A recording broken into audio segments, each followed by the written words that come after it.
Death, the Great Adventure, Part 1.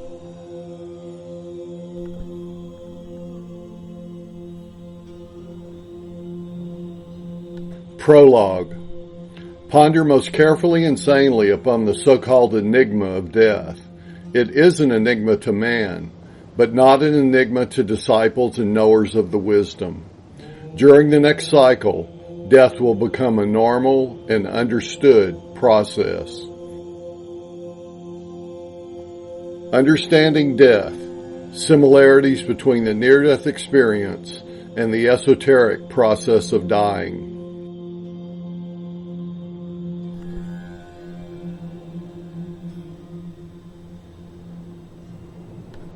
The Tibetan master Dwal Kul says that the reign of the fear of death is well nigh ended, and we shall soon enter upon a period of knowledge and of certainty, which will cut away the ground from under all our fears. In dealing with the fear of death, there is little to be done except to raise the whole subject onto a more scientific level, and, in this scientific sense, teach people to die. There is a technique of dying, just as there is of living, but this technique has been lost very largely in the West, and is almost lost except in a few centers of knowers in the East. More of this can perhaps be dealt with later, but the thought of the needed approach to this subject can rest in the minds of the students who read this, and perhaps as they study and read and think, material of interest will come their way, which could be gradually assembled and published. In 1980, I began compiling passages on death and dying from the 24 books of Alice Bailey and the Tibetan master Dwal Kul. My manuscript was then edited by an esteemed colleague. In 1985, Lucis Publishing Company in New York published my compilation entitled Death, the Great Adventure. Then in 1992, I compiled a 300-page manuscript entitled Understanding Death, Similarities Between the Near-Death Experience and the Esoteric Process of Dying. I revised the manuscript in 2017. Today's presentation is based on both of my compilations on death. In his 1975 bestseller, Life After Life, Dr. Raymond Moody Jr. coined the term near-death experience to describe what happens to people who temporarily die and are then resuscitated. He continued to examine the near-death experience in subsequent books. A near-death experience, or NDE, is what happens to people who come close to dying, who come near death. This experience is usually unexpected, occurring without warning to those who are not prepared for it. Dr. George Ritchie Jr. is a psychiatrist who wrote of his own experience of being in a temporary state of clinical death during World War II in his book, Return from Tomorrow. Dr. Kenneth Ring, a psychologist at the University of Connecticut, reported on his rigorous scientific investigation of the NDE in Life at Death, and his search for the significance of the NDE in Heading Toward Omega and Lessons from the Light.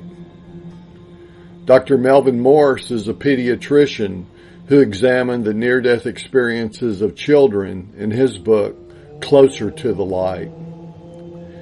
British psychologist Margot Gray had a near-death experience and later reported on her investigation of others' NDEs in Return from Death.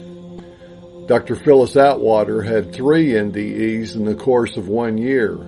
She told of her own experience in Coming Back to Life.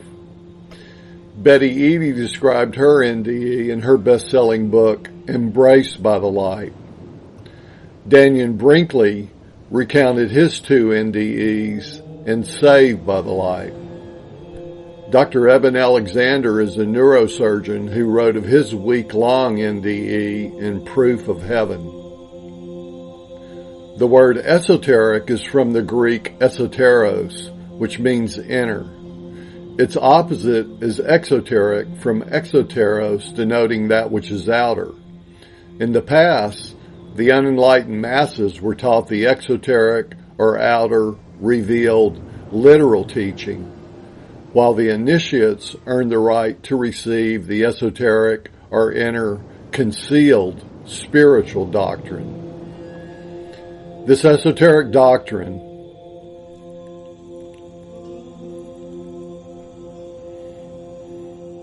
is found at the heart of the world's major religious traditions.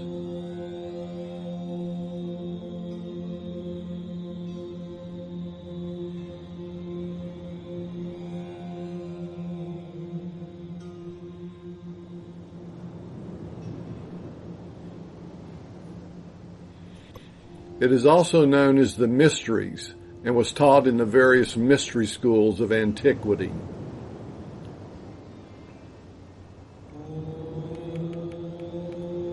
In Mark 4:11, we find Jesus speaking to his disciples. And he said unto them, Unto you, the initiated disciples, it is given to know the mystery of the kingdom of God, the esoteric or inner doctrine.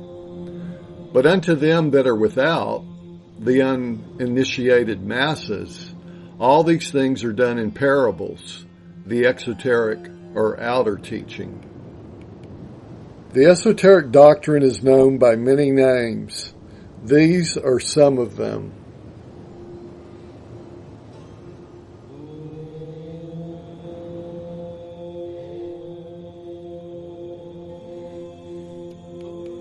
As I just noted, those undergoing a near-death experience are usually caught unaware and are ill-prepared for the experience of the after-death states. The esotericists, on the other hand, use specific scientific meditative techniques to explore the inner planes of consciousness and to observe the deceased human beings functioning there.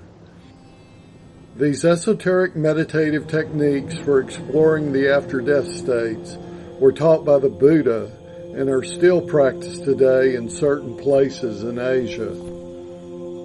In Tibet, these ancient methods are known as Po Wa, which translates as the transference of consciousness at the time of death. In his book, The Other Side of Death, Charles Leadbeater recounts how he was taught by great teachers in India to raise his consciousness to higher planes of being, enabling him to see and speak with the deceased in their own worlds. Annie Besant was a British author and a seer on the after-death planes who reported her observations in such theosophical classics as The Ancient Wisdom, Death and After, and Reincarnation. Helena Blavatsky was a gifted Russian explorer of the subtler inner worlds. She related many of her findings in The Secret Doctrine and The Key to Theosophy. Djwhal Khul is a Tibetan Lama who has mastered the esoteric process of dying and was one of the teachers who taught Leadbeater how to communicate with the deceased on the inner planes. As I mentioned earlier, Alice Bailey was a British author who worked closely with Djwhal Khul in revealing many insights into the after-death experience in their 24 books on esotericism.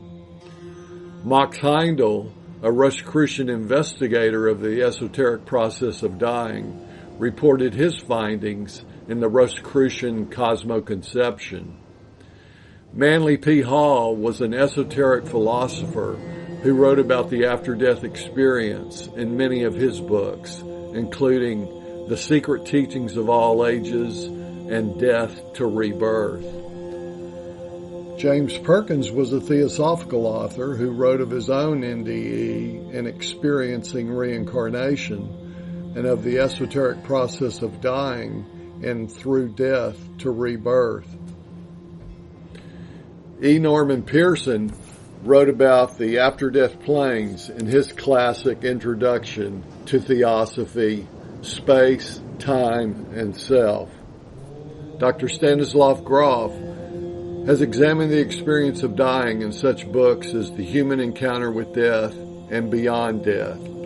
Dr. Grof suggests that the most famous of the books of the dead are the Egyptian Pert Em Ru, or Coming Forth by Day, and the Tibetan Bardo Thodal, Liberation Through Hearing in the Intermediate State. In his book, Heading Toward Omega, Dr. Kenneth Ring wrote this about the approaches of the two perspectives of the dying process. NDEs, in my view, represent a brief but powerful thrust into a higher state of consciousness. Unlike the meditative disciplines we have alluded to, however, the NDE is not a breakthrough that occurs as a result of a long period of voluntary spiritual training. Rather, it is an involuntary and sudden propulsion, usually without warning or preparation, into a realm of profound spiritual illumination. In this respect, the NDE resembles a full-blown mystical experience. In his first two books, Life After Life and Reflections on Life After Life, Dr. Raymond Moody Jr. presented 19 elements of the NDE.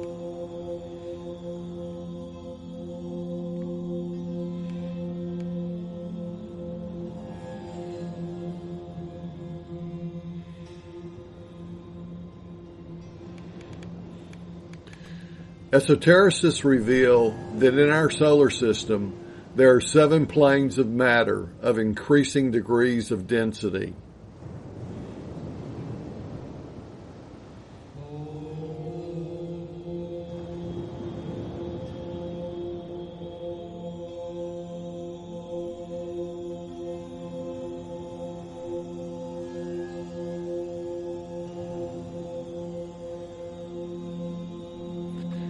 Each of these 7 major planes is composed of 7 subplanes. To visually depict these 7 levels of conscious awareness, they must be extended in space so that they appear to move downward from above.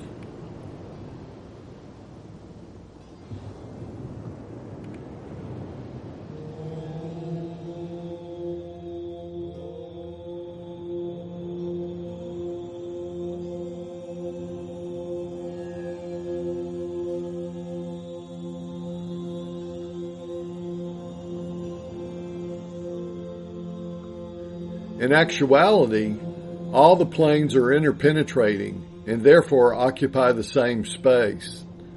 Esotericist James Perkins writes that since finer grades of matter permeate denser levels, any number of increasingly subtler planes may occupy a given point in physical space. In order to move from one level to another, consciousness is increased in vibratory velocity rather than transported somewhere else in space. Daniel Brinkley recalled during his NDE that we began to move upward. I could hear a hum as my body began to vibrate at a higher rate of speed. Esotericists also note that the esoteric process of dying or withdrawal occurs on the 3 lower planes of our solar system: the physical, the emotional or astral, and the mental. The physical and mental planes are both divided into 2 sections of greater and lesser density or frequency of vibration. The lower 4 mental subplanes, along with the 14 subplanes of the emotional and physical planes, provide the field of functioning of one's personality or lower self.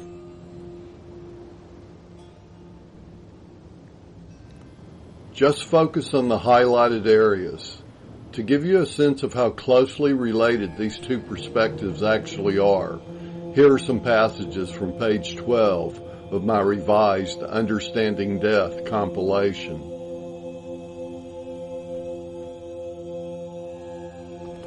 Although I speak of the esoteric process of dying, or EPD, it is more accurately referred to as the esoteric process of withdrawal or abstraction.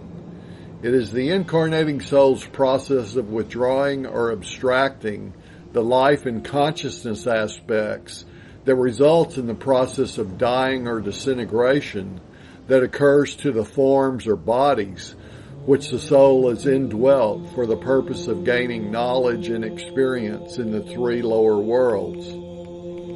I wish there were time to provide numerous examples of the similarities between the two perspectives of each of the topics of the esoteric process of withdrawal that we are about to explore. But due to time constraints, I will only offer an example or two to indicate the similarities. Just be aware that for every example that I provide, there are probably 4 or 5 others that I haven't mentioned.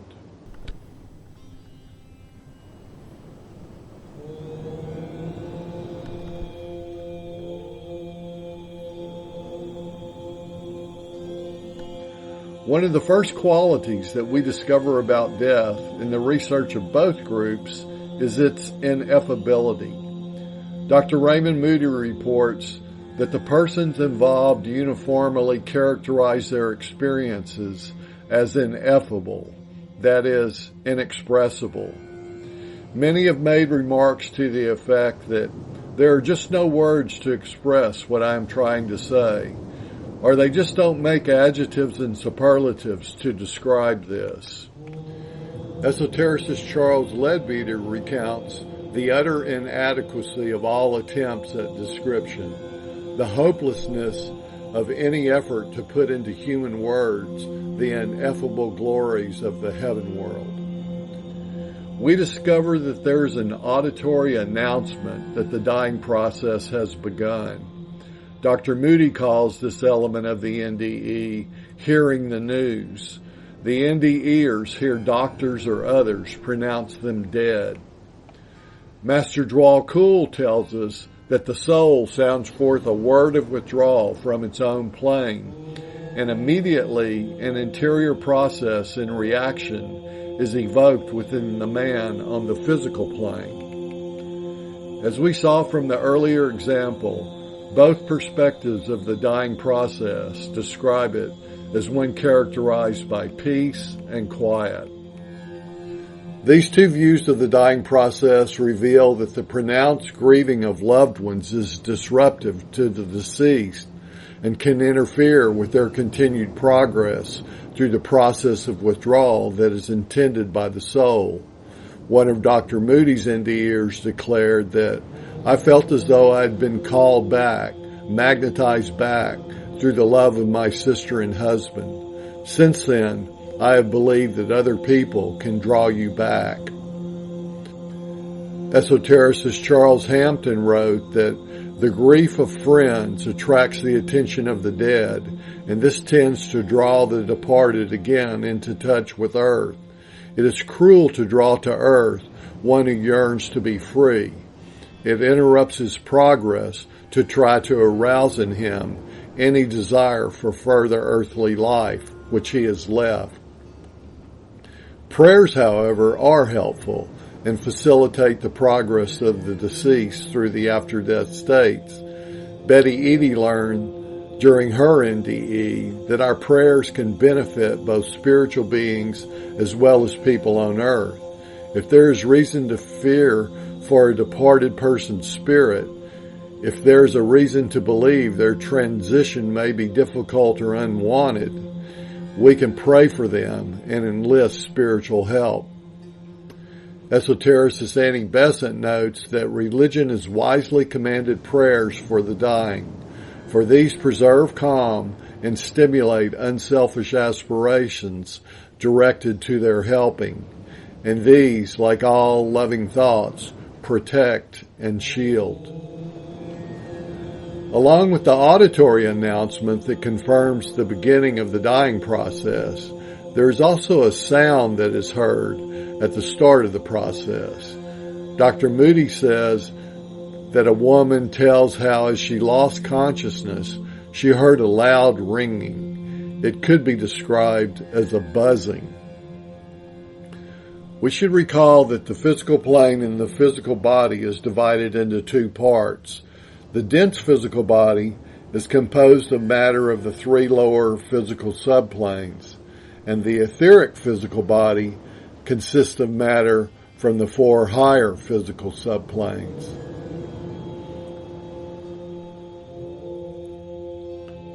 Dr. Raymond Moody suggests that there must be some mechanism, bodily or spiritual or maybe both, that releases the psyche, the soul, from the body upon physical death. He reported that one NDEer said he studied his hands while he was in this state and saw them to be composed of tubes of light with tiny structures in them. He could see tubes of light up his arms. The Tibetan Master DK reveals that certain physiological events take place in connection with the heart and affect the bloodstream, the nervous system, and the endocrine system. A vibration runs along the nadis, the etheric counterpart of the nervous system. They respond to the directing word of withdrawal, react to the pull of the soul, free themselves from the nervous system, and then organize themselves for abstraction. The glands, in response to the call of death, inject into the bloodstream a substance which in turn affects the heart. This substance in the blood is regarded as death-dealing and is one of the basic causes of coma and loss of consciousness. Betty Eadie said that during her NDE, I felt a surge of energy. It was almost as if I felt a pop or release inside me, and my spirit was suddenly drawn out through my chest and pulled upwards as if by a giant magnet. One of Moody's respondents noted there was a vibration all around his body that separated him from his body. Master DK tells us that a psychic tremor is established which has the effect of loosening or breaking the connection between the nadis and the nervous system. The etheric body is thereby detached from its dense sheath, though still interpenetrating every part of it. It withdraws from the extremities toward the required door of exit and focuses itself in the area around that door for the final pull of the directing soul. One of Moody's respondents said, "My being or myself or my spirit or whatever you'd like to label it, I could sort of feel it rise out of me, out through my head." And as we just noted, Betty Eadie said she felt a pop or release inside me, and my spirit was suddenly drawn out through my chest and pulled upward as if by a giant magnet. Joel Kuhl reveals that there are three exits from the physical body that are used by various groups of people. One, the exit in the head, used by the intellectual type, by disciples and initiates of the world. Two, the exit in the heart, used by the kindly, well-meaning man or woman who is a good citizen, an intelligent friend, and a philanthropic worker. Three, the exit in the region of the solar plexus, used by the emotional, unintelligent, unthinking man, and by those whose animal nature is strong. Dr. Melvin Morse interviewed an NDEer who declared that he looked down and saw that he was linked to his body by a silver cord. Another of his respondents said he looked down from the ceiling and saw that he was attached to his body on the operating table by a silvery umbilical cord. Ecclesiastes 12:6 refers to the silver cord that is loosed and the golden bowl that is broken. Esotericist Charles Hampton says that the silver cord is composed of numerous etheric threads that are attached to the top of the head, and the golden bowl is constructed from the life forces that have withdrawn from the body and are now intensely brilliant as they are concentrated in the head for exit. Dr. Moody reports that the NDEer may find himself looking upon his own physical body from a point outside of it. One of his respondents noted, "I was out of my body. There's no doubt about it, because I could see my own body there on the operating table. My soul was out."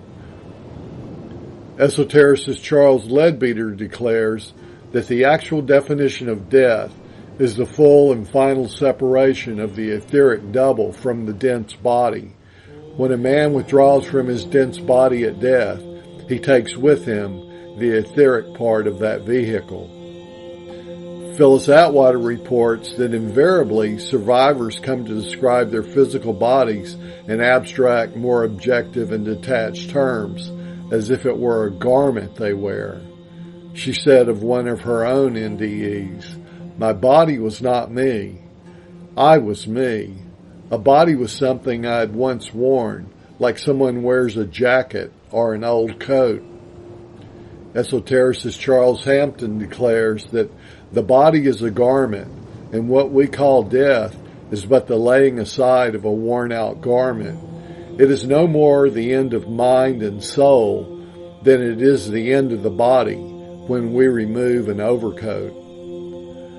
Dr. Atwater also notes that invariably survivors come to describe their physical bodies in abstract, more objective and detached terms as if it were a house they reside in.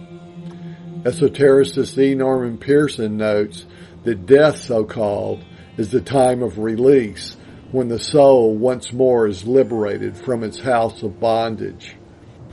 There is a swoon or loss of consciousness as one exits the physical body. One of Dr. Moody's respondents noted, "I had a heart attack and I found myself in a black void, and I knew I had left my body behind."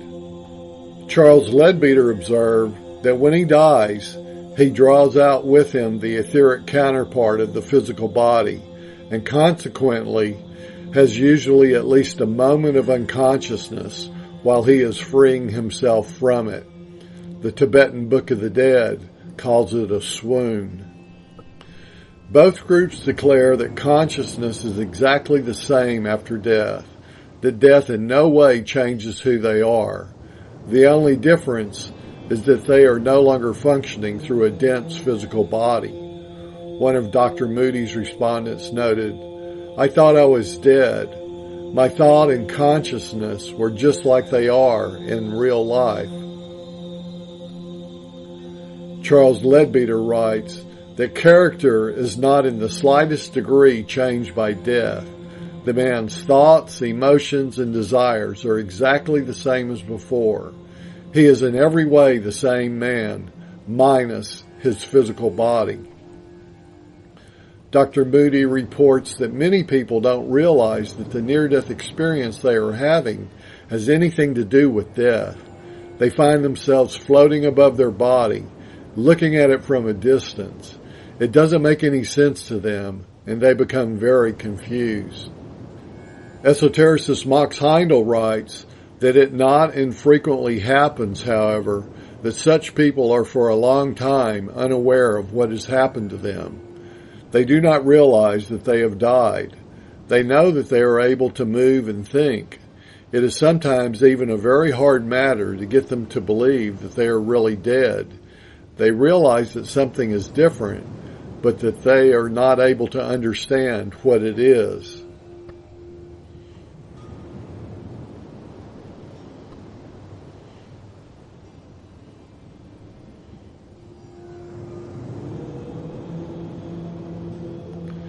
Members of both groups find themselves or their subjects in another body after death. The NDEers usually refer to it as the spiritual body, and the esotericists call it the etheric body. It is weightless and less substantial than their physical body. It both resembles the shape of the physical body and also extends beyond it in the form of an aura. One of Dr. Ring's respondents declared, "I slowly rose and expanded into the full stature of a man. I seemed to be translucent, of a bluish cast and perfectly naked. Esotericist Charles Hampton states that the etheric body is a replica or double of the physical body, and matter finer and more tenuous than the dense body. Its appearance is that of a bluish white mist. Both groups realize that all forms and beings in the universe are connected and compose part of one great life. Master DK says it is the etheric nature of all forms that connects them to one another. The respondents from both perspectives say that the spiritual or etheric body floats up above the physical body. Dr. Moody writes that it is invariably reported that this spiritual body is also weightless. Most NDEers first notice this when they find themselves floating right up to the ceiling of the room or into the air. Many describe a floating sensation or a feeling of weightlessness in association with their new bodies. The Tibetan Book of the Dead reports that when the etheric double finally quits the dense body, it does not go far away, but usually floats over it. Master DK tells us that when the life thread is withdrawn by the soul at death, the living atoms separate, the body falls apart, and disintegration ensues, with the atomic lives returning to the reservoir of power, to the bosom of living matter from whence it came. The Tibetan master also predicts that before so very long, burial in the ground will be against the law and cremation will be enforced, and this is a health and sanitation measure. Those unhappy psychic spots, called cemeteries, will eventually disappear. By the use of fire, all forms are dissolved. The quicker the human physical vehicle is destroyed, the quicker is its hold upon the withdrawing soul broken. Where cremation is the rule, both the physical and the etheric bodies are promptly destroyed, and their substance returned to their respective reservoirs of energies. Dr. Moody states that NDEers can understand what the doctors and nurses are trying to convey to each other, but when they try to talk to them or other people present, no one is able to see or hear them. Esotericist James Perkins declares that those who have passed on should understand their situation when they try futilely to communicate with friends on the physical plane, only to find that they cannot be heard or seen. Arthur Powell relates that as the days pass, the higher principles gradually disengage themselves from the etheric double, and the latter then becomes in its turn an etheric corpse which remains near the dense one, both disintegrating together. During her NDE, Betty Eadie discovered that every memory, thought, and experience is imprinted in our cells. One of Dr. Ring's subjects said they were stored in his brain. Dr. Eben Alexander writes, "My NDE had convinced me that there is a secret part of ourselves that is recording every last aspect of our earthly lives, and that this recording process commences at the very beginning." There are 5 permanent atoms, also called seed atoms by the Rosicrucians, one on the atomic or highest subplane of each of the 5 lower planes. Charles Leadbeater declares that these 5 permanent atoms are attached to the monad or spirit aspect on the second highest plane and serve as a repository of experience on each of these planes through all that individual series of incarnations. Max Heindel reveals that the physical permanent atom resides in the left ventricle of the heart. At death, it rises to the brain by way of the pneumogastric nerve, leaving the dense body together with the higher vehicles by way of the sagittal suture. The physical permanent atom eventually returns to the soul's causal body, thereby enriching it with the gains of that particular incarnation's physical plane experiences, and to await the individual's next physical incarnation. After withdrawing from the disintegrating etheric body and before awakening in his emotional or astral body, the individual again experiences a swoon or period of unconsciousness. However, not all individuals pass easily from the physical to the emotional worlds. Some are so attached to a person, place, habit, or thing on the physical plane that they become temporarily trapped in their etheric bodies. Dr. Moody states that several people have reported to me that at some point they glimpsed other beings who seemed to be trapped in an apparently most unfortunate state of existence because they were unable to surrender their attachments to the physical world. One man recounted that the spirits he saw apparently couldn't progress to the other side because they seemed bound to some particular object, person, or habit. Secondly, all remarked that these beings appeared dulled, that their consciousness seemed somehow limited in contrast with that of others. Esotericist James Perkins relates that we depart from the physical world clothed and conscious in our sheath of etheric matter. The transition into the astral or emotional world should be swift and usually is. This may not be true, however, for the person who tries desperately to cling to the physical world and its desired objects, even though these are fading into a gray insubstantiality. Charles Leadbeater notes that he lives for a while in a dim gray world of restlessness and discomfort, in a world of heavy fog in which he wanders, lost and helpless. In time, however, he must let go, for the etheric double begins to disintegrate, and then he slips quite happily into the fuller and wider life of the emotional plane. Both perspectives of the dying process also agree that suicide is a grievous mistake that solves nothing and actually makes things worse with the new penalties, the additional unpleasant karma, and the retarded soul progress that the individuals who take their own lives impose upon themselves. Those attempting or successfully committing suicide are forced to repeat the events leading up to and the actual act of the suicide over and over again with ghastly persistence until their natural time of death on earth is finally reached, sometimes years or even decades later. One of Dr. Moody's subjects stated, "I would go through it once, and at the end I would think, oh, I'm glad that's over.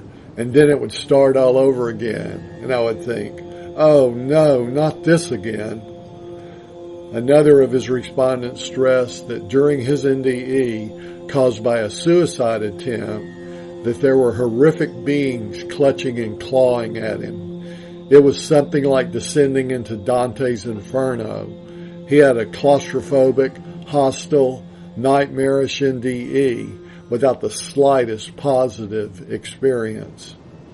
Esotericist Annie Besant notes that a suicide will repeat automatically the feelings of despair and fear which preceded his self-murder and go through the act and the death struggle time after time with ghastly persistence. Arthur Powell writes that one reason why suicide is such a grievous mistake is that it constitutes a direct refusal to work out the karma selected for that particular incarnation and merely postpones the trouble as well as generating new karma of an unpleasant nature. Powell emphasizes that the karmic consequences of suicide are usually momentous.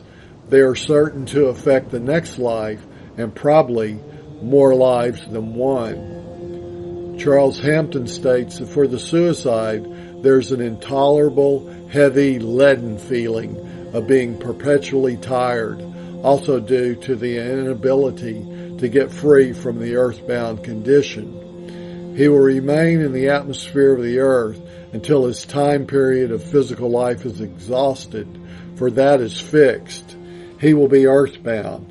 When the earth period is ended, then the normal life after death in the astral or emotional world will begin. We will now consider more closely the noise or the sounds that are reported in the after-death realms. NDEers describe them as a ringing, buzzing, or humming sound. Neurosurgeon Eben Alexander says of his NDE, Om was a sound I remembered hearing associated with that omniscient, omnipotent, and unconditionally loving God. Master DK tells us that the Om rightly sounded releases the soul. It is the sound of liberation, the great note of resurrection. The Tibetan Book of the Dead advises that from the midst of that radiance, the natural sound of reality, reverberating like 1,000 thunders simultaneously sounding, will come. That is the natural sound of thine own real self. Both groups report that on the inner planes there is music that is pleasant, soothing, beautiful, and majestic. One of Dr. Ring's respondents noted that my ears were filled with a music so beautiful no composer could ever duplicate it. It too was not of this world. It was soothing, gentle, and warm, and seemed to come from a source deep within me. Esotericist Arthur Powell wrote that many of the great composers are there, pouring forth far greater music than any which they knew on earth. Much of the inspiration of earthly musicians is in fact but a faint echo of the music on the inner planes which they have dimly sensed. Both groups report that in the after-death worlds, the normal boundaries of time, space, and body are altered or transcended. Dr. Kenneth Ring reports that for most respondents, body, time, and space simply disappear, or to put it another way, they are no longer meaningful constructs. One of Dr. Moody's respondents reported, and of course our world, the one we're living in now, is three-dimensional, but the next one definitely isn't. Esotericist E. Norman Pearson cautions that there are three great illusions in life which we must face and conquer. The illusion of space as dimension, the illusion of time as succession, and the illusion of self as separation. In the after-death state, one becomes like the yogi that Alice Bailey describes. Neither space nor time can hold him, nor can the material form imprison him. Dr. Moody reports that often concurrently with the occurrence of the noise, people have the sensation of being pulled very rapidly through a dark space of some kind. Many different words are used to describe this space. Moody says, I've heard this space described as a cave, a well, a trough, an enclosure, a tunnel, a funnel, a vacuum, a void, a sewer, a valley, and a cylinder. Master Dwal-Kul reveals that at the top of the head there is an esoteric door of departure through which the soul withdraws the consciousness aspect in the hours of sleep, and the consciousness aspect plus the life thread at the moment of death. It is this door through which the imprisoned soul and the body can emerge and pass into higher states of consciousness. This door has been called the funnel or the channel for the sound, the trumpet through which the escaping Aum can pass. This door is found upon the etheric level. The color of this door is indigo or midnight blue. Dr. Ring states that according to consciousness researcher Isaac Bentov, the tunnel effect is a psychological phenomenon whereby the consciousness experiences motion from one level to another. It is the process of adjustment of consciousness from one plane of reality to another. Thus what Bentov appears to be saying is that the tunnel or darkness is an intermediate or transitional zone occurring between levels of consciousness. Tunnel effects, then, are merely the mind's experience of transitions through states of consciousness. The Tibetan Book of the Dead calls this a swoon or temporary loss of consciousness. Some respondents from both perspectives of the dying process do not use tunnels or doors to move to higher planes of consciousness. Instead, they describe heavenly stairways or ladders employed for their ascent. These seem to resemble the ladders of Jacob in Genesis and the Egyptian sun god Ra. A mother told Dr. Moody about her son's transition. One of the last things he said was that he saw a beautiful staircase going upward. He put his mother's mind at peace when he told her that he thought he was going up those stairs. Wallace Budge, the translator of the Egyptian Book of the Dead, wrote that the souls of the dead made their way to their abode in the other world by a ladder. Death, the Great Adventure, Part 1.